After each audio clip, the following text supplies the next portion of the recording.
cyber scare for the nation's financial system. Earlier this week, Russia-based ransomware group Lockbit claimed it obtained 33 terabytes of banking information. Thankfully, their ransom deadline came and went without a massive release of data. The Federal Reserve did not respond to our request for information as of airtime, but Fed Chair Jerome Powell has called cyber attacks the biggest risk for the global financial system, specifically one that shuts down payment processing. It's day by day. I mean, the attackers are always improving their game, and the defenders have to be improving their game all the time. That requires filling the more than 500,000 open cybersecurity positions across the U.S. On Capitol Hill, it's being compared to the country's need for troops in World Wars I and II. We find ourselves in a similar moment today.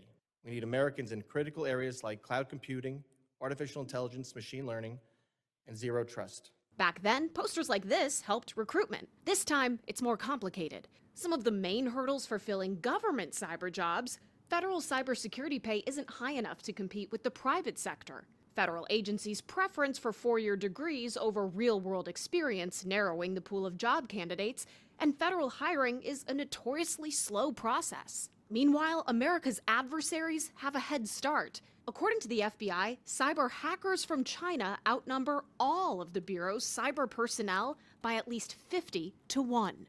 The PRC has made it clear that it considers every sector that makes our society run fair game in its bid to dominate on the world stage. The Biden administration recently announced an overhaul of the federal hiring process for technical jobs so that it will be more skills-based and not just focused on degrees.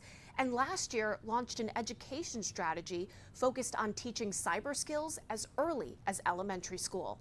In Washington, I'm Atrel Nashar.